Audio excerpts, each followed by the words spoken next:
Hola a todos, ¿cómo están? Bienvenidos al podcast. Esto no es una clase, un día más, una fecha más, una semana más. Les saluda Enrique Rodríguez. Hola Úrsula, ¿cómo estás? Hola Enrique, muy bien. Aquí empezando nuevamente, adoptándonos esta rutina otra vez. Adaptando, no sé si es un poco complicado, pero hay que Exactamente. hacerlo, hay que hacerlo. ¿Qué onda? Digo, ya el tema monotema es, pero si no es el clima, es el virus, pero es que cada vez se pone más feo. A mí ya me está dando más miedo ahora que en el 2020 Es que el último está virus. súper cañón. El tema es que ahorita, la verdad yo no entiendo cómo están determinados. Sigue siendo creo que por capacidad hospitalaria o algo así, porque ya los contagios están en como estuvimos en el pico de pandemia, o Pues al sea, de menos en las Mérida se olas. rompió récord. Ya rompimos el Sí, récord que teníamos cuando se supuso que estábamos en el peor momento, pero ya se rompió ese récord, por lo menos de contagios. Y ayer estaba leyendo un artículo que también hay otro récord que se ha roto más que en el 2020 y es la suspensión de vuelos a nivel mundial. O sea, las tripulaciones, pilotos, sobrecargos se están infectando más y al parecer esto está poniendo en jaque a las aerolíneas, muy distinto al panorama que habíamos visto antes, ¿no? O sea, entendemos, porque ya lo han repetido hasta el cansancio, que el Omicron no es tan letal como las otras variantes, como la Delta, pero lo que es un hecho y que yo había mencionado es sí, todo lo que quieran. Lo que no debe ocurrir es que un montón de gente esté enferma al mismo tiempo. Es como que a todo el mundo de pronto nos dé catarro. O sea, eso no va a estar bien, por muy catarro que sea, ¿no? claro. O sea, algo está mal y va a llevar a algo peor que solo todos tienen catarro, ¿no? Y pues nada, es brutal, o sea, ya cada vez se sienten las balas a quienes hemos tenido la suerte de no contagiarnos del virus, cada vez se sienten las balas más cercanas, ¿no? Sí, claro. No, y sabes que yo estuve leyendo ayer el tema porque vi que mucha gente está poniendo una nota que habla de que el Omicron puede llegar a generar Y una que eso se endemia. supone que es positivo, ¿no? Según dicen. Sí. De hecho, ya se había, o sea, la OMS declaró ya hace tiempo a COVID-19 como endémica. Sí, Lo que quiere decir es que se vuelve. O sea, al final para que una enfermedad por un virus como el COVID se vuelva endémica, hay varios factores, ¿no? La primera es que haya un contagio uno a uno, es decir, que una persona contagie a otra persona, cosa que con Omicron no está pasando. Está contagiando una persona a un número enorme. O sea, empezando por ahí, pues claro. no hay forma que sea endémica. Yo no le veo pronto. Y la segunda cosa es que se mantenga un número sostenido constante de contagios a lo largo del tiempo. Y esto, de nuevo, no se puede, a mí me parece que es muy pronto para ver que ya hay un número sostenido de enfermos.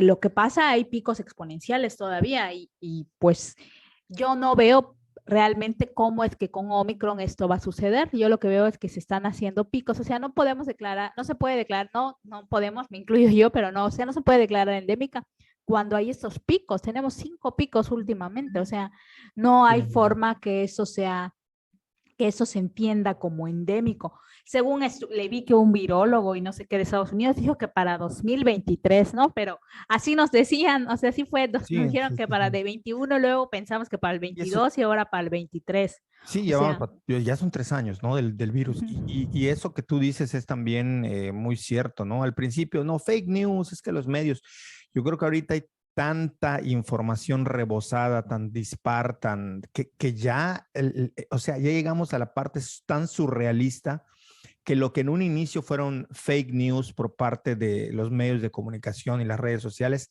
ahora se está volviendo realidad. Ya no sabemos, o sea, la OMS da igual lo que diga, pareciera ser que ladra un perro. Eh, no sabemos cuál es el virólogo al que le tenemos que hacer caso. Las instituciones universitarias dicen una cosa, el gobierno dice otra. O sea, cada quien dice lo que quiere y lo que cree y lo que dice que sabe, pero sí ya se está volviendo esto una locura. O sea, antes por lo menos decías, bueno, sale Gatel y dirá lo que diga, pero lo dice él. O bueno, sale tal médico. O bueno, acudimos a la UNAM. O bueno, acudimos a tal, al poli.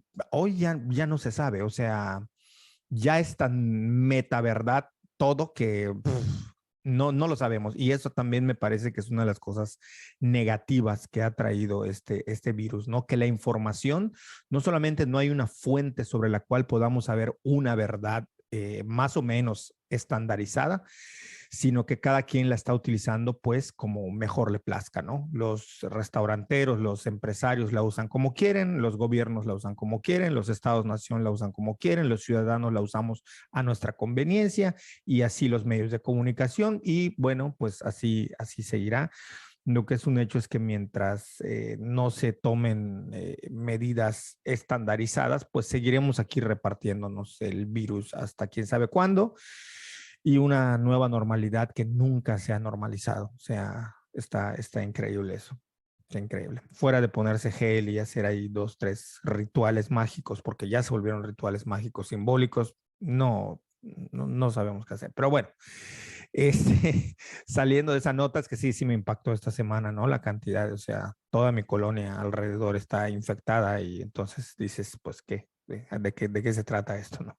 Claro. Pero Sí, sí, bueno, sí. yo creo que el tema de hoy, más allá de lo que la gente pueda ver en el título y que a lo mejor no les pueda parecer interesante o no, o sea, no lo sabemos, a mí sí me parece muy importante, me parece relevante y me parece que es algo de esas cosas que sin darnos cuenta van permeando y se van metiendo dentro de nuestra cultura, dentro de nuestras prácticas.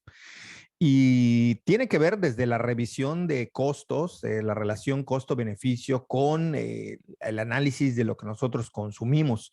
Solamente me voy a remitir a los alimentos, porque, por ejemplo, la importancia que tienen las etiquetas ha sido desde hace tiempo, lo que pasa que nunca habíamos tenido como sociedad conciencia de ello, como consumidores, ¿no?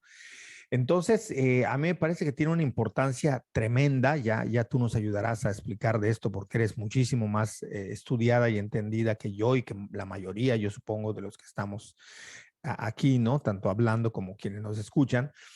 Pero a mí me llama la atención como yo, por ejemplo, yo solo leía etiquetas antes de los celulares cuando iba al baño, ¿no? Pero leía las etiquetas de los shampoos y de las pastas, pero no tenía ni idea de qué era eso, ¿no? Porque son compuestos químicos. Por ahí, si alguno tenía cuestiones naturales, te iban diciendo. Y creo que ahí es donde empieza, si no me falla la intuición, como a tomar un camino, la importancia del etiquetado, cuando empiezan a los productos a meterles cosas naturales y cosas que son buenas para el organismo, cosas que son buenas para nosotros porque son naturales, que esto también ya lo hemos tocado, que no todo por ser natural necesariamente es bueno, pero digamos que de alguna manera por ahí me parece que comienza, aunque los etiquetados han existido siempre y tienen que ver con una estandarización y bueno, ya nos dirás tú las generalidades. Pero sí es verdad que con el paso del tiempo se ha ido haciendo más costumbre el hecho de fijarnos en las etiquetas. Y yo me acuerdo de cuando empezaban a la gente como a hacer dietas y todo ese tipo de cosas, se burlaban, ¿no? Te decían, uy, ya te vas a volver etiquetas, ¿no? Por favor, pero a mí no me lleves a un extremo que sea empezar a revisar etiquetas, que para ver cuántas calorías, que cuántas grasas saturadas, que cuánta harina, que cuánta... Y uno tenía que leer porque las etiquetas eran engañosas. Como parte del marketing, las etiquetas no decían la verdad. No olvidemos que hace años también México por fin decidió poner un etiquetado bastante chafa. Mi mismo sobrino de 12 años se partía de la risa hace un tiempo cuando veía que a la sal le ponían exceso de sodio, ¿no? O sea, se reía de la incongruencia que esto significaba, ¿no? O sea, como si es sal, pues obviamente tiene sodio, ¿no? O sea, ¿cómo le van a poner exceso de sodio? Y ya también hemos hablado de cómo en México se ha hecho de manera muy burda, aunque aún así es un avance el hecho de poner, tiene los 3 sellos, eso es malísimo, trata de moderarte en el consumo, ¿no? Eh, pero más allá de eso, a mí me parece, y yo ya lo había comentado contigo cuando me has platicado sobre las etiquetas en varias ocasiones, que a mí me parece que las etiquetas traen una cantidad de información que incluso si yo lo veo como antropólogo, uno podría hacer una etnografía desde las etiquetas. Uno podría saber un montón de información desde las etiquetas.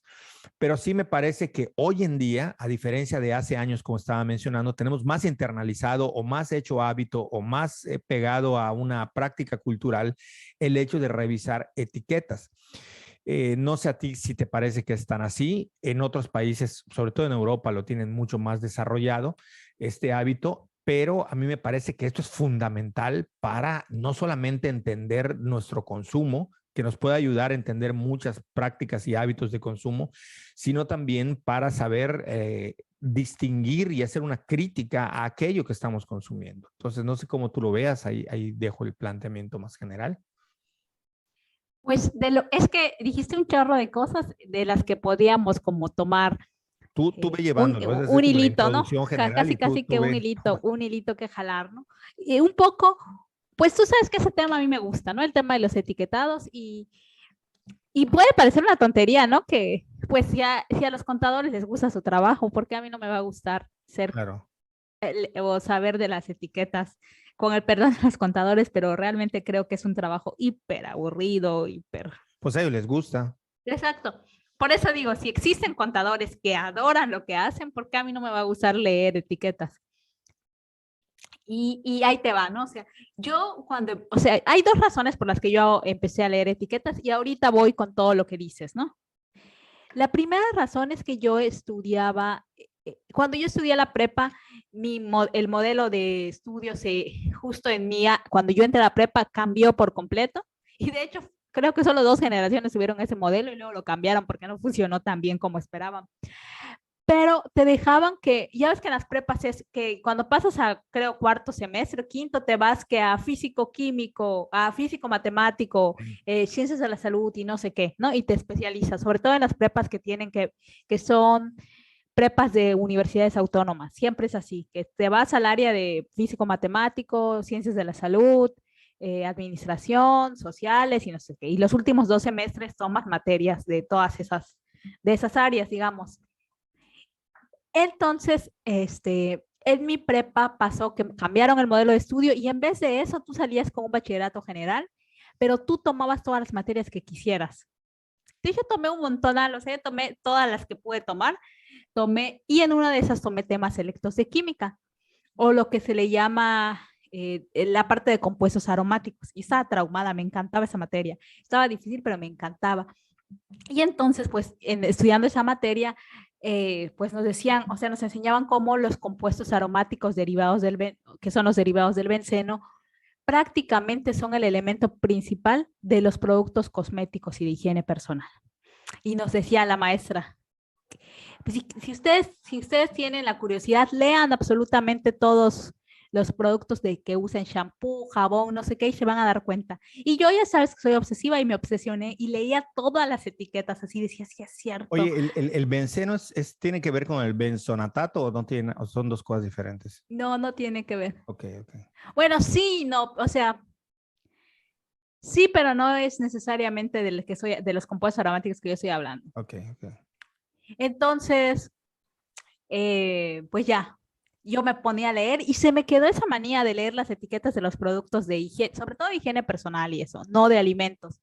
Y luego ya mucho, ay, no puedo hablar, mucho tiempo después empecé a trabajar en cosas de la miel y por azares del destino me tocó estar en un cambio de imagen y de etiquetado de la marca con la que trabajaban. Pues yo no sabía nada. O sea, realmente yo no sabía nada de etiquetado y me tuve que poner a leer, estudiar y justo estaba en el momento que la NOM 051 sufrió una modificación y pedía a fuerzas que llevara las famosas pilas nutrimentales, que no sé si sabes cuáles son tú, No, Enrique. en absoluto. Bueno, las pilas nutrimentales, no tengo aquí ningún frasco para mostrar, pero las pilas nutrimentales son, ponte que o sea que en el frasco normal al frente llevaba este, este frasco contiene y tenía no sé cuántas calorías y te daba un porcentaje en forma de un rectángulo como bordeado, con bordes redondeados. Y luego tantas calorías y de cuánto porcentaje de las recomendadas de consumo al día. Proteínas, grasas y no sé qué, son como 4 o 5 de estas, ¿no? Esas eran las pilas nutrimentales. Y justo en el 2016 se había vuelto obligatorio que los productos de comida siempre y cuando, o sea, los productos alimenticios tuvieran esas pilas siempre y cuando el tamaño del mismo producto tuviera el espacio para que traiga las pilas nutrimentales, porque si es un producto, no sé, que desde 2x2, pues es dificilísimo que tenga las pilas, ¿no? Entonces ahí se va otra cosa. Entonces yo en esa época empecé a estudiar sobre el etiquetado de alimentos, ¿no? Porque yo no sabía nada. O sea, y yo tampoco es que sabía de productos cosméticos, el etiquetado. Simplemente yo me iba a leer los ingredientes porque estaba interesada. O sea, como que siempre estuve como comprobando que es cierto que los compuestos aromáticos son la base de la industria cosmética. Entonces, ahí empecé y descubrí que es un mundo fascinante, ¿no? Y que como tú bien dices, se puede saber muchísimo acerca de lo que comemos, cómo lo comemos, a partir del etiquetado. Y después, unos años después, también me encontré que a partir de entender o de, sí, de entender el etiquetado en diferentes países, puedes saber o puedes encontrar cosas que tienen que ver con la política, ¿no? Sobre todo la política en materia de salud, en materia de economía, en materia de agricultura, o sea, Mercado. parece de mercado, parece que no, pero se pueden saber muchísimas, muchísimas cosas y que también el etiquetado nos muestra las tendencias de los consumidores. O sea, y parece, te digo, parece una cosa tan mínima que es por cumplir, pero no. Entonces, pues todo eso.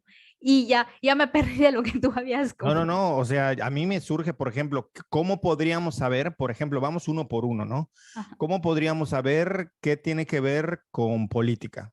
Para responder, vamos a ir respondiendo una a una las que vas a mencionar. Política, economía y mercado y tendencias de consumidores. La primera, ¿cómo podríamos nosotros saber por qué un etiquetado nos habla de política?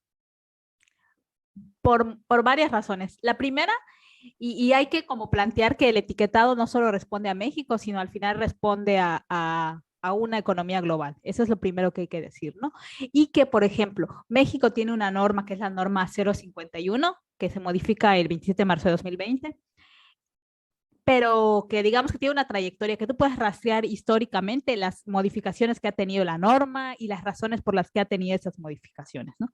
Pero empecemos por esta. Cuando se plantea la primera vez la norma de etiquetado mexicano, el mexicano promedio era diferente al mexicano promedio que es en el 2020, ¿no? O que es en las últimas 2 décadas pues en estas últimas 2 décadas, ¿no? Estamos, y lo que plantean para esta modificación de marzo del 2020 es que estamos ante un panorama en que México es uno de los principales países con obesidad, con sobrepeso, que la diabetes y las enfermedades que tienen que ver con dislipidemias son muchísimas y que además y eso es súper interesante, porque esta modificación de la norma y de la modificación que estoy hablando es de los famosos sellos, se hizo desde el 27 de marzo del 2020. Para que una modificación de norma sea aceptada y entre en vigor, significa que han habido al menos unos meses, si no es que 1 o 2 años de planteamiento de la norma, ¿no? Y en el contexto, por eso te digo que es político, en el contexto de la pandemia, del inicio de la pandemia, plantean y se hace la conferencia de prensa y está Gatel presentando, porque él es el subsecretario de salud, presentando este tema de los sellos, haciendo alusión a que una de las comorbilidades es la obesidad, la diabetes y todo eso, y que ante este panorama una norma como esta es súper urgente es para que los consumidores estemos más informados y decidamos mejor y bla, bla, bla. Esto es político, porque la norma ya estaba, porque la norma no se hizo pensando en COVID-19. La norma se hizo pensando en una política de salud que apueste más a la prevención, que está bien, a que el sujeto sea capaz de elegir un producto que no afecte su salud o que si tiene temas de diabetes, obesidad y estas cosas, elija de una mejor manera algo que no repercuta en este padecimiento que ya tiene, ¿no? Es político porque nos habla de una, Sí, sí, sí, me queda claro. sí, sí, o sea, para lo del Pero COVID, explícalo, sí, sí. o sea, para lo del COVID fue así un uso magistral, o sea, no era para eso. Y yo Ahí sí les recuerdo esa vino como anillo al conferencia, dedo. les vino como alivio. Yo recuerdo esa conferencia porque yo la vi y dije, no manches, qué tino tuvieron para sacar esa Fue norma. la que desató memes de Gatel con gancitos y eso, ¿no? Exactamente, sí, Mira mi porque, referencia, o sea, yo sé tanto el tema que mi referencia son los memes de o sea, gancitos. y que decían Bimbo ha matado más que no sé qué y todo eso, que estuvo así por lo de la gordura, ¿no? Y que también esta norma, además de estos sellos, también hizo que los alimentos altamente calóricos o que se le llaman también de energía vacía no tuvieran personajes que atrayeran a los niños y que el osito Bimbo fue así, el amo Ahora, usando yo, 80,000 cosas. Sí, haciendo un dime, dime. paréntesis muy, muy amplio en todo esto interesantísimo que estás diciendo, espero no desviarte porque me interesa más que sigas. Por favor, ahí guarda en algún cajón Ok. para que nos hagamos ese paréntesis. Yo no sé qué pienses tú, pero a mí me causa un poco de irritación este tema, no sé cómo llamarle, es que no es paternalismo, pero esta idea de eh, la idea de que a la masa, la gente son masas y a las masas se les controla partiendo de la idea de que son estúpidos. Esta idea de que Bimbo ha matado más gente que no sé quién y todo, las empresas como las de alcohol, como las de las tabacaleras, como todas estas de drogas, pues no sé si suaves, socialmente permitidas, porque el tabaco es una de las drogas más duras que hay y el alcohol a largo plazo también peor que cualquier otra, ¿no? O sea, eso creo que la gente lo debe de ir sabiendo. A ver si no nos bota el internet que está poniendo letreros aquí, medio raros, esperemos que no. Ojalá que no. Ojalá que no. Lo de conexión es inestable, ¿te dijo? Sí, sí, Ah, no. sí, A mí siempre me sale. Bueno, el caso es que a mí me parece como una tontera andar culpando a las compañías que hacen dulces como si no existiesen otras ventas de dulces igual o más calóricas y más dañinas que las grandes compañías. Van a decir, sí, pero el señor que vende en la esquina dulces, ese no abarca a gran población. Es igual, es como el mata poquito o mata mucho, o roba poquito y roba mucho. De cualquier manera, a mí me parece que la gente sabe que lo que se está metiendo no es bueno. O sea, la gente sabe cuando va a comprar chicharra y compra shish y compra vísceras y compra grasa. O sea, saben lo que se están metiendo. La gente sabe cuando se está metiendo una Coca-Cola. La gente sabe lo que se está metiendo cuando fuma una cajetilla de cigarro, por más que le pongas un pulmón descarnado ahí, destrozado en la cajetilla, ¿no? Entonces, a mí me parece que no es que, o sea, no es que esté mal que los gobiernos hagan este tipo de campañas, está bien, pero sí me parece que cuando se somete al juicio de la gente, el decir, es que están las compañías, no, papá. O sea, yo vendo algo y si tú haces un mal uso de eso, pues ese es tu problema. O sea, no te estoy obligando a que lo compres. Eso es lo que yo creo, no sé cómo tú lo veas. Parece que es no sé, o sea, no veo bien ese juicio que se hace sobre que porque Coca-Cola, que está matando gente, que como si llegaran con metralletas, ¿no? O sea. Sí, sí, o sea, es que evidentemente parten, y yo creo, yo te lo he dicho, cuando surge el tema de los sellos y de eliminar a los personajes de los productos altamente calóricos porque atraen a los niños, la verdad es que me enojé mucho. Yo decía, es que tratan a la gente como si fuéramos Sí, estúpidos, o sea, como que exactamente. no tenemos la capacidad de leer de esto, pero fíjate que fui suavizando mi juicio poco a poco, sobre todo teniendo pláticas con una compañera de trabajo, que ella trabajó muchos años en la FAO y conoce muy bien el contexto rural del país. Y ella me platicaba sus experiencias. Y la verdad es que, si bien no es que nos traten, o sea, no sé si el gobierno y quienes están encargados de la parte de salud pública tienen esa visión de que somos estúpidos, pues no lo sé, pero lo que sí creo es que sí es una herramienta que facilita la elección en muchos contextos. Sí. Hasta ahí estoy bien, ¿no? El tema es que no nos podemos quedar allí, o sea, el tema es que salud pública tendría que trabajar en que no necesitemos que nos faciliten las cosas o que nos hagan una ABC, sino que seamos capaces de poder entender lo que estamos consumiendo. Yo no creo a ver, sí nos ven como idiotas, pero no en todos los casos, ¿no? O sea, yo lo que creo es que son campañas. Mi crítica va hacia lo que la gente, lo que la recepción, lo que la sociedad o un sector de la sociedad dice, porque esto lo dice la sociedad, no lo dicen los gobiernos. Pero sí me parece ridículo que tú como padre, ay, ya vio las azucaritas y el tigre Toño es tan encantador que te lo tengo que comprar. O sea, no creo que vaya por ahí. O sea, sinceramente, no creo que esa sea la forma. O sea, si tú como padre no eres capaz de controlar o no lo que tu hijo come según te dicte lo que tengas que hacer, pues es tu problema. O sea, no porque el niño esté diciendo, ay, sí quiero al tigre Toño, ay, sí, ya vio al tigre, ni modo, ¿por qué no lo quitan? O sea, eso es lo que yo veo ridículo. O sea, no tanto el gobierno, entiendo que son campañas. De hecho, que no sé si fue Finlandia, algún país de estos, fueron los primeros en erradicar la sal esta política de quitar los saleros, que verán que hoy en día ya en prácticamente todo el país se tiene, que ya no te ponen sal, te la dan si tú pides, que antes era el salero desde que llegabas, ya otros países la habían puesto en práctica como una campaña y no necesariamente porque fuesen idiotas sus ciudadanos, sino decidieron tomar esta campaña y tomar esta política de que en los restaurantes no se iban a poner saleros y los quitaron y parece ser que funcionaron en estos países. Pero sí, a eso me refería yo, más bien como a la gente, no tanto en este caso como al gobierno necesariamente, aunque también tiene parte en ello, pero sí, creo que por ahí va.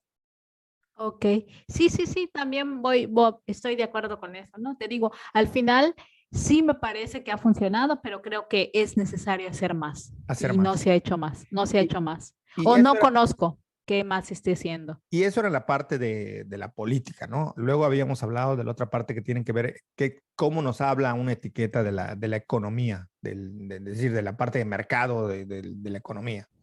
¿En qué Ok. sentido nos? Sí, sí, bueno, y también voy a meter otra cosa, ¿no? Que eso a nivel político. Y la otra cosa que es súper importante, que no sé en dónde meterlo entre todo esto que estamos hablando, que tiene que ver con que se hizo o se determinó que la porción para medir todo sea 100 gramos. Y esto es un ejemplo perfecto de cuando se pide que igualdad, no, la igualdad en sí no es ni positiva ni negativa y puede ser negativa, ¿no? Porque se pidió que Y para no es este posible, etiquete, además. La igualdad tal cual es un ideal. Hola amigos, regresamos después de una pausa técnica, de un breve corte.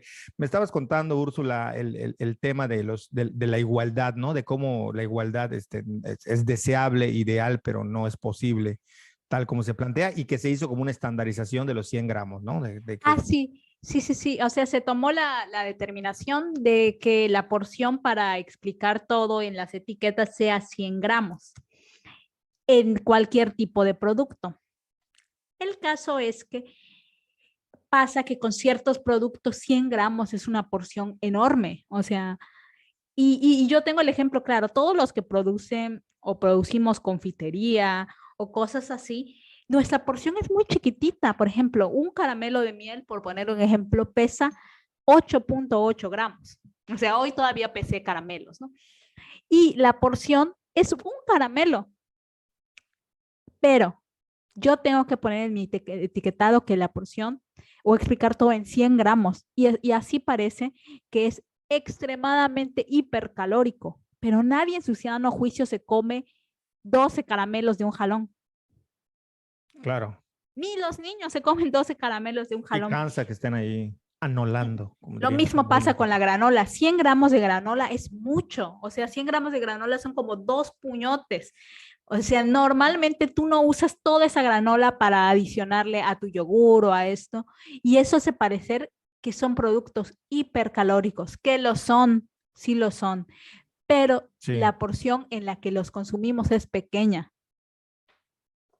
Y pasa eso, ¿no? A diferencia y por lo tanto, como las porciones son pequeñas, no te vas a zampar todas esas calorías, pero eso hace parecer, ¿no? Y justo claro. cuando estaba como esto que era obligatorio los sellos y todo eso, porque a partir de octubre del año pasado ya fue carácter obligatorio tener sellos, yo platicaba con una chica que produce granolas y me decía, es que es eso, o sea, pareciera con esas etiquetas incentivamos a la gente a no consumir esto, pero en realidad es que la porción es mucho menos chica, son 30 gramos. 30 gramos es la porción de la granola que Sí, consumimos sí. Primero se normalmente. adoró a la granola y ahora parece ser que hay una campaña de estigmatización con la granola, ¿no? Exacto. Lo mismo me pasa con los caramelos, lo mismo pasa con ciertos productos, que nadie en su sano juicio se zampa 100 gramos, pero sí te zampa 100 gramos de sabritas, por ejemplo. Tranquilamente, sin problema. Entonces, a mí me parecía que era mejor la idea de las porciones,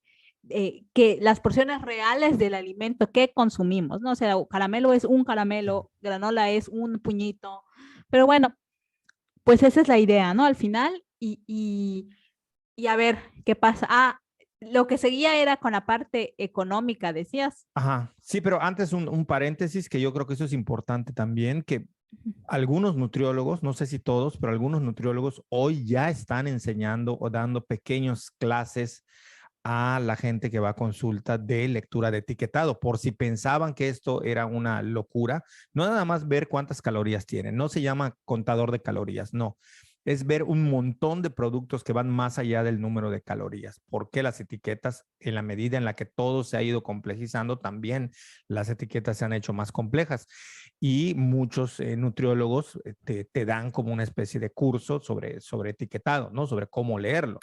De ahí que incluso panes que te venden integrales con 20 granos de trigo resulten más calóricos que un Bimbo de estos de bolsa verde, que al parecer son los más light que hay en el mercado. Y sin embargo, la gente cree que el más caro es el más light. En fin, hay como una serie ahí de cosas que uno desconoce, ¿no? Pero sí que tienen esta importancia. Sí, lo de la parte económica, ¿qué nos dice el etiquetado? Ah, bueno, un poco yendo hacia atrás, se supone que en un análisis habitual de etiquetado, o sea, lo que tendríamos que hacer o lo que tendríamos que poder saber es, lo primero es que tendríamos que poder mejorar la seguridad alimentaria de la dieta, es decir, saber la fecha de caducidad, las condiciones de conservación y utilización del alimento. Siempre hay unos que dice consérvese en un lugar fresco y seco. Una vez abierto, manténgase en refrigeración. Aléjese de la luz solar. Todo eso es súper importante, además de las calorías, y que nos dicen que nos ayudan a preservar la salud o la seguridad alimentaria, como Sí, le sí, quieran sí. decir. También identificar conservadores y aditivos por si somos, o sea, no solo es ir a la tabla nutrimental, sino si somos alérgicos a algún tipo de conservador o de aditivo, poder saber que ese alimento lo contiene y no comerlo. En mi caso, no soy alérgica tan fuerte, pero los sulfitos me hacen mal. También ver específicamente algunos alérgenos, ¿no? Que es las nueces, todas las semillas y todo eso, y las detectamos. Por otro lado, tendríamos que poder, a partir del etiquetado, contribuir a la economía familiar. Y suena así súper mamufo, pero en realidad es que podamos tener una idea aproximada de la relación entre precio, cantidad y calidad. Es decir, saber ese producto pesa tanto, me cuesta tanto y el tema de la calidad, pues desde la parte subjetiva, ¿no? Ah, pues me parece que es mejor ¿no? Por su sabor, por su olor y no sé qué.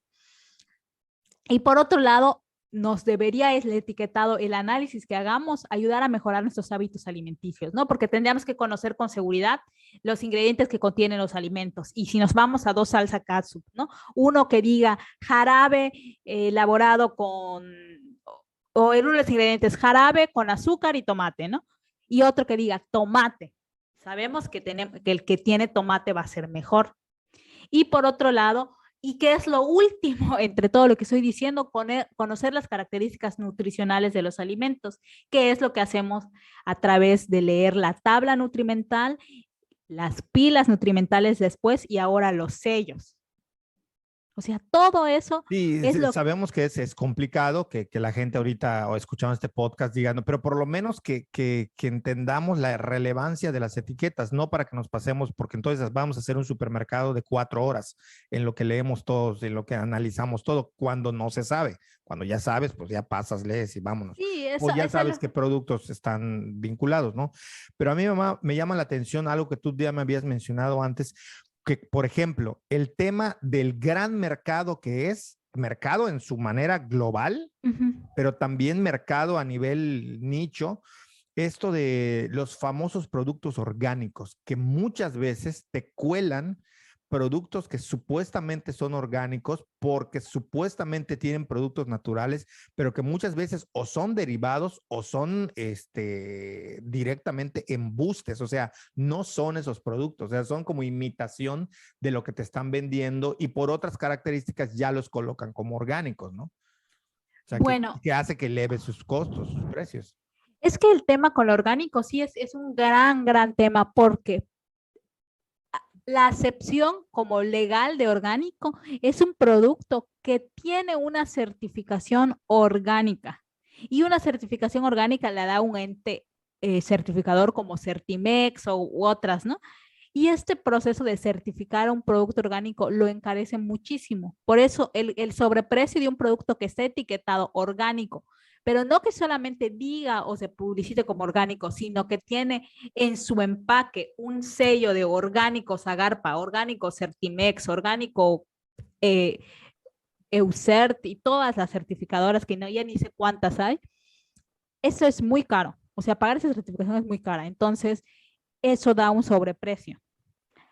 Eso por un lado, ¿no? Esa es la acepción de orgánico legal, en el marco legal, ¿no? Tiene que tener una certificación y una certificación que se renueve año con año o bianual, no tengo idea bien, hay unas que son anuales, otras que son bianuales, así, ¿no? Pero por otro lado están los productos que se dicen orgánicos. Y que se dicen orgánicos hay dos, ¿no? Desde los que son completamente embustes y los que no, pero tiene su, digamos, su peculiaridad. En primer lugar, un producto que es orgánico se debería decir agroecológico. O sea, si tú no tienes certificación, tendrás que elegir la palabra agroecológico para hablar. Y esto quiere decir que es un producto que en su producción, valga la redundancia, no se ha utilizado ningún producto transgénico para que pueda producirse, ¿no? Por ejemplo, con la miel. O sea, si una miel es orgánica, significa que mis apiarios están lejos de alguna plantación de productos transgénicos, como puede ser soya modificada o lo que sea. Eso por primer lado. En segundo lugar, que la alimentación de las abejas es o con su propia miel o con azúcar que tenga certificación orgánica. En este caso, por ejemplo, yo como apicultor, estoy lejos de los campos de algún producto transgénico y no alimento a mis abejas porque no voy a comprar azúcar orgánica, pero les dejo su reserva de miel suficiente para que no pasen hambre y eso. Mi miel en teoría es orgánica, pero si yo no tengo certificación no la puedo vender como orgánica. Y lo que pasa es que mucha gente le dice que es orgánica porque cumple con los parámetros que tendría una producción orgánica, pero no tiene la certificación. Ese es por un lado. Y por otro lado, que ya el uso del orgánico es para, o sea, la gente lo utiliza para mencionar que un producto es natural o que es artesanal o que se produce cuidando ciertas cosas y se vende como orgánico y el precio que dan es como el de un producto orgánico que tenga certificación. Ojo, que lo que yo estoy diciendo no es que yo crea que los productos con certificación son mejores, porque yo me sé muy bien las historias de marcas de miel y de cooperativas de miel que están certificadas, pero que tienen muy malas prácticas. Entonces, realmente no es una garantía que tú compres un producto certificado orgánico. Si a mí me lo preguntas, no es una garantía, sobre todo en miel. De estar un poco informados respecto a eso, porque al final de cuentas es lo que nos estamos metiendo al organismo, es lo que estamos tragando. Ni todo lo que viene, y esto sí lo he aprendido, ni todo lo que viene empaquetado es necesariamente súper malo, ¿eh?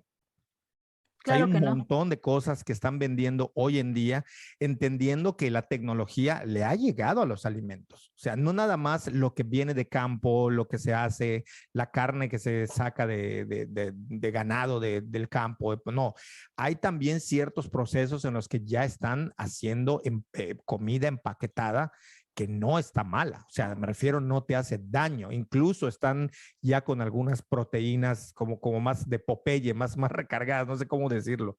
No, y por ejemplo, yo sí tengo ejemplos, claro,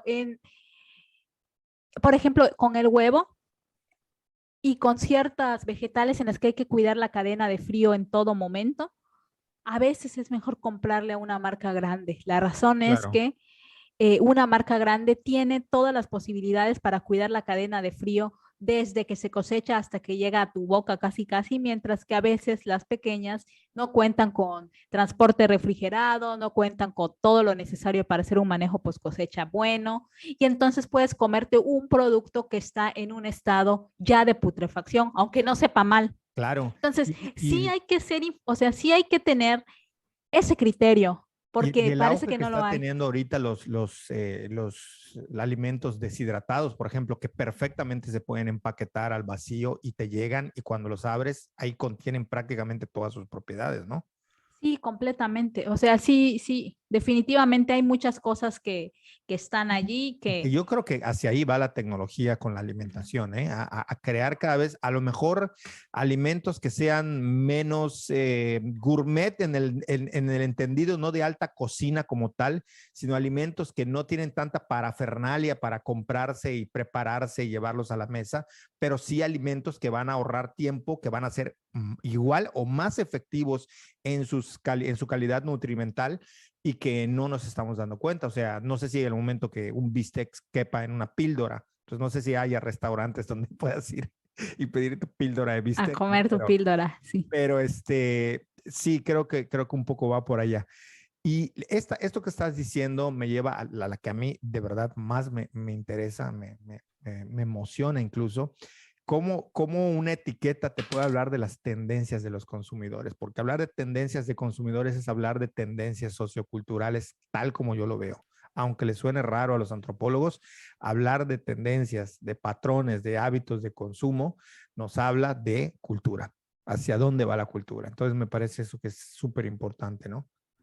Sí, sí. Me estoy acomodando porque me están lastimando las orejas estas. Sí, igual a mí estos ya me están Este, perforando. pero es que, bueno, también ahí hay un tema. Yo estuve buscando, o sea, como que igual, casi todas las cosas las empiezo a hacer por el trabajo y me llaman la atención y me gustan y las sigo haciendo, ¿no? El caso es que año con año salen las tendencias eh, de consumo en general, ¿no? Para que tú puedas saber cuál va a ser la tendencia para el siguiente año y lo que sea, ¿no? Y pues yo, como estaba metida en el tema de la miel, empecé a buscar en alimentación y que de hecho no han cambiado mucho del 2019 para acá, pero lo que nos muestra es que justamente estábamos transitando una generación, eh, que la generación que más consume es una generación relativamente joven, que eso es un hecho, ¿no? Porque mientras más grande seas, menos necesidades tienes y menos tiempo tienes de estar pendiente de 80 Y mil aparte, la cosas. mayor parte de la población demográficamente hablando es joven. Exacto. Y está sucediendo que justo este gran grueso de la población no está preocupada por tener hijos y familia como hace 20 o 30 años, Así sino es. está preocupada por ella misma, por autocuidado, por estar bien, por bienestar. Y nos damos cuenta de todo eso. Y esto se refleja en la comida.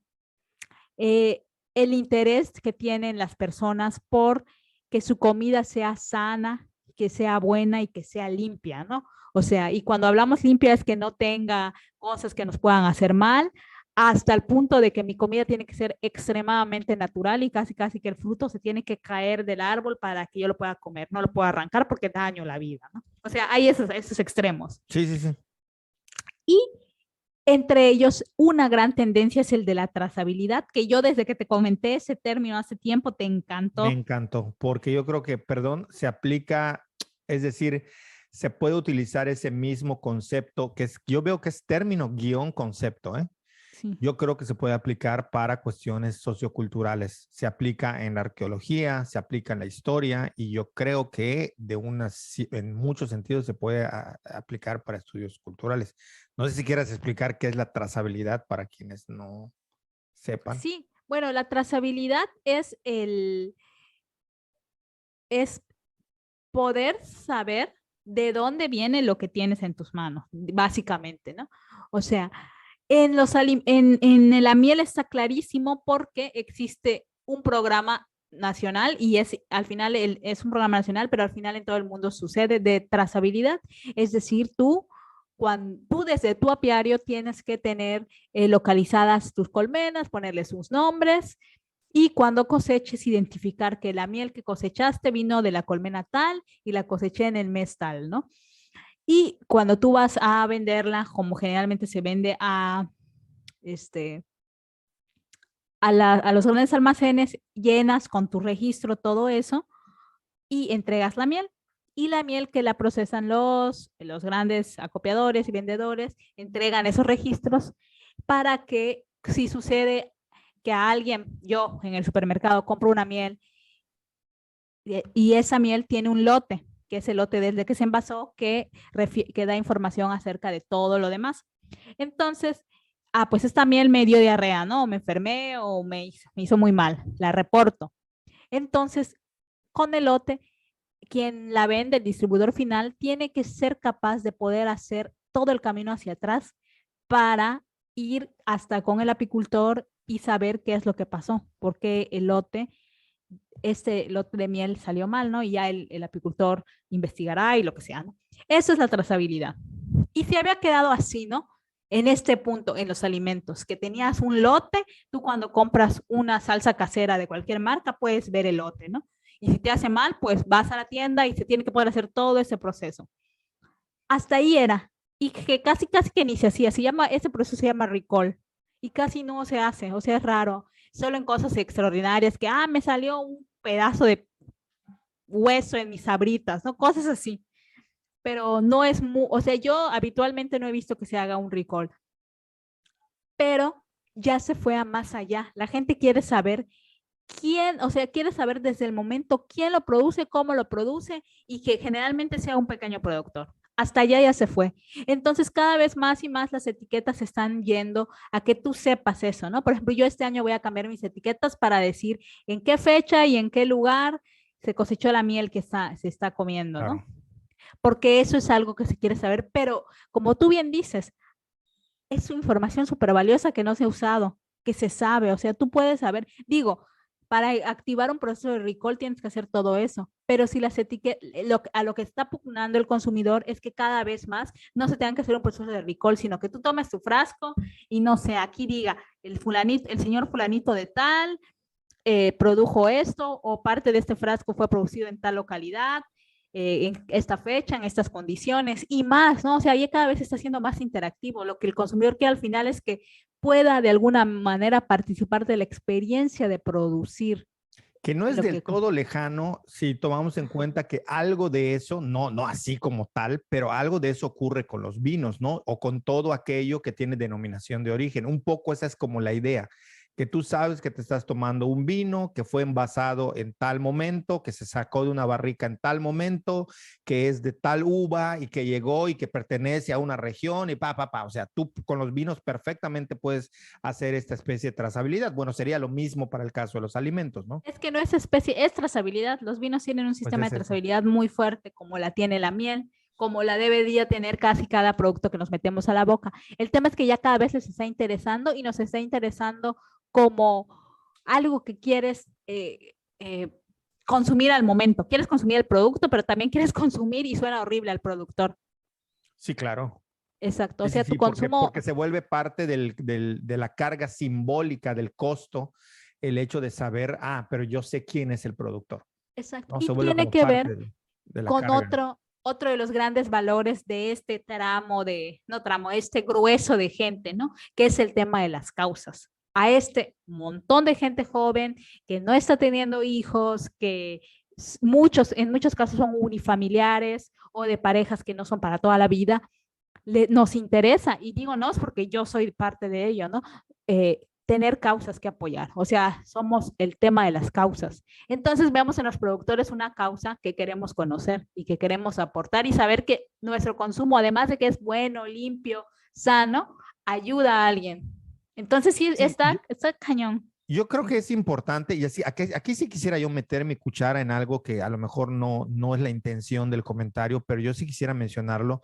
Y es que estos quiebres generacionales normalmente se entienden como de ruptura, como solo los de esta generación se interesan por las causas. Hay cuestiones culturales que también generaciones más grandes adoptan. Y estar a favor de una causa es algo que siempre se ha hecho y siempre han habido. Lo que pasa que no se entendía desde el consumo. Y creo que estas, por ejemplo, son algunas muestras de lo que estoy diciendo. Normalmente se entiende que, bueno, si no eres de esta generación, no vas a entender el reggaetón y por eso odias el perreo.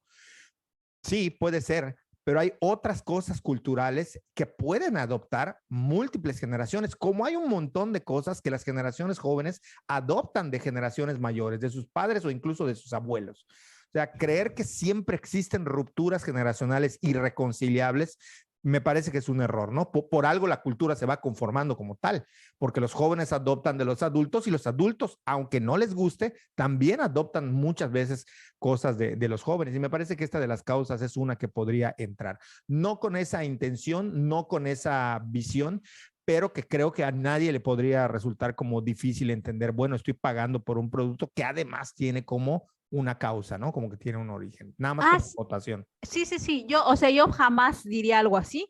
Lo que yo Porque hay gente que lo resalto es dice, que como los que solo los valores. jóvenes se preocupan por lo orgánico, ¿no? Los boomers ya no, o sea, como no, no va por ahí, ¿no? No, no, no. Yo lo que estoy resumiendo, digamos, son los valores de la generación. Si bien todos creo, si tenemos una causa que nos mueva, la vamos a apoyar, es evidente que en un cierto sector entre 25 y 40 años, las causas son un motor en sí. O sea, Sí, ya no nos tiene que mover, nos sumamos a causas así, sí. como, no sé, como la gente de 50 en adelante se suma a otras cosas, nosotros nos sumamos a causas. Es una característica que tan es una característica que casi todo lo que tiene que ver con el comercio aunado a causas va dirigido a ese sector específico. No quiere decir que los demás no lo hagan, sino que es evidente que es el mayor consumidor de Sí, causas. me queda claro. Sí, Mi sí, punto es que estoy hablando desde una crítica de lo social, del sí, análisis sí. social, que normalmente, sobre todo cuando empezaron a hacerse, que para mí son maravillosos estos cortes generacionales, muchos antropólogos lo odian, lo de millennials, lo de centennials, a mí no, a mí me parecen una de las mejores herramientas que se han sacado para poder entender prácticas culturales. Lo que estoy diciendo es que no siempre entre generaciones hay rupturas absolutas, que hay algunos donde se filtran ciertas cosas y este fue nada más como un ejemplo, ¿no? Porque siempre se cree eso, ¿no? Que entre generaciones la ruptura es absoluta y no hay diálogo y no es así. De ambos lados se nutren ciertas cosas y este podría ser una de las que puedan dialogar, ¿no? Ah, sí, sí, completamente de acuerdo. Completa. Solo daba la acotación que en mi caso no lo pensaba y que en esto de las etiquetas sí es un hecho, ¿no? Y te digo, la otra cosa de la que no hemos hablado es que justo las etiquetas son muy diferentes entre países y que, por ejemplo, productos mexicanos que se venden en el extranjero cumplen otras normas de etiquetado. En Europa, por ejemplo, además de los famosos sellos, Europa tiene la máxima preocupación del mundo por el tema de alimentos transgénicos, porque digamos que de la línea en la que se basan es que los alimentos transgénicos no han probado que no son dañinos para la salud, pero tampoco se ha probado que son dañinos. O Sí, sí, sea, sí. faltan muchos estudios y en ese sentido, pues hay todo lo que sabemos de la carga negativa sobre los alimentos transgénicos, ¿no? Que el tema de Monsanto y la gran empresa que destruye a los campesinos y destruye todo y se adueña de las semillas, Como que se da todo por ese tema. cerrado que ya lo transgénico es malo sí o sí y no, no Exactamente. entran a la discusión. Y entonces Europa es muy, muy, muy, muy, muy, muy cerrado con eso. Y una de sus grandes normas de etiquetado es que cada producto en la Unión Europea tiene que decir si tiene o no, si es o no es transgénicos o si en su producción se utilizaron transgénicos, que básicamente si utilizaron transgénicos ya se cataloga como producto transgénico. Entonces, en vez de sellos, yo no sé si se pongan sellos allí, pero sí se pone es libre de OGM o no libre de OGM, ¿no? Sí. Esa es una de las grandes, grandes diferencias que hay, ¿no? Y la gente elige, pues según su criterio, ¿no? Ah, pues si este es libre, lo como, y si este no es libre, pues no lo como y a ver qué hago, ¿no? Que yo no, nunca he ido a un supermercado, me encantaría ir a un supermercado, a una tienda, sobre todo para ver los etiquetados allí, ¿no? Porque sí, sí es una súper preocupación para ellos, sobre todo ese, el que sea libre o no libre. Es curioso, pero ya lo habíamos hablado también de que, por ejemplo, Alemania Ujú. no permite que entren productos con transgénicos, pero ellos sí venden productos transgénicos. Ah, sí, claro. Es como una cosa ahí media rara. Y la otra cosa es que el debate hoy en día no es quiénes quieren transgénicos y quiénes no quieren transgénicos. No, el debate en el fondo sobre los gobiernos y la gente que se encarga de regular esas cosas a nivel mundial, el debate es, ¿van a regir por completo los transgénicos o no? O sea, va a llegar un punto en el que no hay elección. O es o Exacto. no es. Y todo parece indicar que se empuja a lo transgénico porque da una mayor producción con mayor rapidez y da mayor capacidad alimentaria. Al menos eso es lo que argumentan los pro transgénicos, ¿no? O los, Sí, claro, pero te digo, ese es un tema a debate completamente porque quienes sí, producen porque no sin han dicho. organismos genéticamente modificados han comprobado que el rendimiento solamente es un 30% menor Sí, y que ese 30% menor no impacta en la producción de alimentos porque actualmente se produce alimentos suficientes para acabar el hambre. El tema es la distribución. sí, O sea, en este totalmente. punto, en el mundo, el tema es la distribución de alimentos. No tiene nada que ver con producción. De hecho, producción hay de sobra De y se sobra. Sí, desperdician está toneladas y rebosado. toneladas y toneladas y toneladas de Es alimentos más al lo que día. se pudre por acumulación que lo que llega Exacto.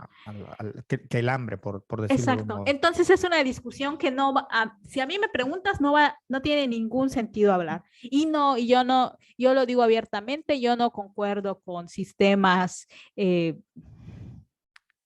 de sistemas económicos comunistas ni nada de eso, y me da igual lo que piensen. Pero sí creo que el tema de la distribución de alimentos es un tema que hay que atender, que se tendría que estar atendiendo. No sé cómo, no soy política, no planeo dirigir ni O la mi... distribución, ¿no? Y ahí Ajá, es donde entran los ajá. intereses económicos. Exacto, sí, yo no planeo dirigir ni mi colonia, pero creo que es un tema súper interesante. Pero si no se ponen de acuerdo ni para lo del COVID, menos se van a poner de acuerdo No, y para además el... los países socialistas, por lo menos con los que se puede tener información, porque de Corea del Norte no tenemos, no nos dejan ver ni por satélite. Lo que se ha visto es que hay una pésima distribución de lo que sí tienen. Sí, Entonces, es un desastre, es un sí, sí, sí. desastre. Entonces, bueno, sí es algo complicado, pero es muy, muy, muy interesante. Sí, claro. Sí, te digo, al final, y bueno, todo eso lo estábamos hablando por el etiquetado. Tengo mi ojito lastimado, perdón. Este, Yo creo lo que que tu estábamos pelo hablando. te está causando Mi tráfico flecucho. ahí. Sí, este, te decía todo eso pensando en las etiquetas de otros países cuando productos mexicanos van, que en general productos mexicanos no se venden tantísimo en otras partes del mundo, más que por Herdes, La Costeña y todos esos enormes sabritas, que ya ves que los chetos y todo eso, y la experiencia de hace unos días que estuve fuera y que vi que chetos y eso se vende con otro nombre en otros países, ¿no? Que al final, sí, PepsiCo, que es el dueño de Sabritas y de Gamesa, al final PepsiCo es una marca estadounidense. Entonces utiliza nombres en México, muy de México para llamar a sus productos, pero que en otros lados se utilizan los Hay otra nombres. cosa que estás mencionando ahorita que no tiene que ver tanto con el etiquetado, pero yo lo digo porque se me acaba de ocurrir. Y es el hecho, lo estaba viendo por los streamers y gente de YouTube que consumo, ¿no? Cómo cada país hay marcas que logran tener un arraigo tan fuerte que logran hacer que la gente crea, y me parece que esta es una estrategia de marketing brutal, que son marcas de ese país. Por ejemplo, los españoles están convencidos de que Fanta es de España y no, es de Coca-Cola. Así es. La salsa Tabasco también, ¿no? Como también muchos mexicanos creemos que sí, la salsa Tabasco, pero la salsa Tabasco es gringa, ¿no? Hasta es donde entiendo. gringa, exacto. Y la gente en México ha entendido como que es de mexicanos, ¿no? Y que generalmente se vincula con prácticas culturales. Es el hecho de que vamos a una mesa, un amigo me decía, sabes que cualquier lugar de marisquería en México no debe tener buena reputación si no tiene de entrada una salsa Tabasco ahí puesta. Decía, ¿no? Pero esto tiene que ver más con hábitos de consumo que con lo bueno o no que sea la marisquería, ¿no? Pero sí me llama eso la atención porque igual los mexicanos hay marcas que creemos que son súper nuestras y no son nuestras. Y así en otros lugares, ¿no? O sea, yo, por ejemplo, según yo, Sabritas era mexicano. No, Sabritas es de PepsiCo. O sea, no sé si el origen de Sabritas es mexicano, pero Según yo, actualmente sí. PepsiCo es el dueño de Sabritas. Y ahorita voy a decir una que a mí me sorprendió, que yo toda la vida aquí en Yucatán, o sea, siempre he escuchado de pollo brujo, pollo brujo, pollo Ah, pero yo brujo. siempre entendí que eran como sinaloenses, como esas cosas. Y no, son, creo que de Puebla, Enrique, los de pollo brujo. Sí. Son de Puebla. Y yo me quedé sacada de onda. Exacto, en Puebla, es poblano. Y ya luego que tienen en Mérida, aquí en Mérida, en Tabasco, en todos lados. Pero sí me sorprendí porque ha estado, siempre que yo venía a Mérida de niña, era como, vamos a comer el pollo brujo. Y yo sentía que era de Mérida, No, no pollo es. brujo. Y no, no me sacó, o sea, cuando lo supe sí me movió mi sentido. Bueno, también tiene que ver con las franquicias, ¿no? Mucha gente quizás no sepa que Burger King, ya que se ha posicionado mundialmente, lo que concede son ciertos derechos de franquicia. Entonces, por ejemplo, en Mérida, la dueña de la franquicia de Burger King es yucateca, o sea, no son gringos. De ahí que algunos productos puedan tropicalizarse o adaptar ciertas cosas a lo que venden. Exactamente. O bueno, lo que sabemos de Subway, que es de nuestro flamante gobernador. Así es, de Vila. ¿Qué Exacto. tiene que ver con eso, no? O sea, es decir, Ajá. los dueños de la marca, de los derechos de la marca, pues son los dueños, ¿no? Los que inventaron Burger King, Ajá. KFC y todos esos. Pero quien usa el restaurante como suyo es el que compra los derechos de uso de Exacto. franquicia, ¿no? Así es. Que Pues ya sí. está pasando con los Oxxos, ¿no? Bueno, con todos estos de conveniencia. No sé, Oxxos, hasta donde yo sé, no es franquicia. Es Todavía no, todavía ¿verdad? no. Bueno, Los que son es 7-Eleven sí, Extra y y Extra y 7-Eleven. 7-Eleven sí, Exacto. sí son franquicias. Sí, Pero son yo creo que franquicia. Oxxo va para allá, ¿eh? Sí. Porque entiendo que es una manera como de Es súper que, expandirse. es que Oxxo surge no como tienda de conveniencia, o no como esta, sí, tienda de conveniencia le llaman. No surge así. Oxxo es una estrategia. Los regios que son dueños de Oxxo son accionistas de la cervecería Cuauhtémoc Moctezuma y de la parte mexicana de Coca-Cola. Entonces surgen para aumentar las ventas de estos dos principales negocios, que son ser participantes de estas dos empresas. Así surge Oxxo. De hecho, Oxxo funciona, según me explicaba un como geógrafo, funciona con base en algoritmos. Es decir, la distancia que hay entre un Oxxo y otro y dónde están los Oxxos no es aleatoria. No es como que se paran y dicen, aquí deberíamos poner. No, no, no. Hay un algoritmo que determina, de acuerdo a la distribución geográfica y poblacional, dónde debe ir un Oxxo y a qué distancia debe estar uno del otro. O sea, que Sí, eso me sí, sí. parece que es interesantísimo, ¿no? O sea, de cómo se distribuye. Exacto. Se llama FEMSA, FEMSA. cuyos principales negocios son Coca-Cola FEMSA y la inversión como segundo accionista más importante de Heineken. Entonces, los Oxxos surgen para impulsar sus ventas de Coca-Cola y cervecerías, que Cuauhtémoc Moctezuma y ahora Heineken, ¿no? Sí, que Entonces, cualquiera que quiera su chela o su refresco, ya saben, ¿dónde está el Oxxo, no? O sea, como exactamente. referencias, ¿dónde está el Oxxo más cercano? ¿No?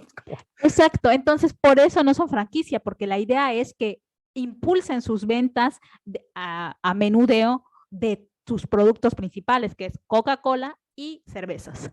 Sí. Sí, sí. Pues muy interesante, me parece que a mí me parece un temazo. Digo, También a mí porque me gusta. no sé si a los demás les parezca, pero a mí me parece un temazo. Sí, Interesantísimo para compartir, para darle like, para no sé, todo. para compartirlo en el Para que lo formato. compartan y se Cuanto que sea, suscriban. no dimos gracias la vez pasada a todos los nuevos que se han ido suscribiendo y que han estado escuchando en todas las plataformas. Muchas gracias, bienvenidos. Muchas gracias. Ojalá que el contenido les siga pareciendo de su agrado. Ya posiblemente la próxima semana tengamos otra vez a un invitado. Ojalá que pueda ser así. Y ahí la iremos llevando, ¿no? Nada más. No hacemos mayor spoiler. Pues yo por mi parte aquí lo dejaría. No sé cómo ves Yo tú. también. Yo Bueno, también. pues nada, que estén bien. Nos estamos viendo. Muchas gracias a Hasta todos. luego. Hasta luego. Chao.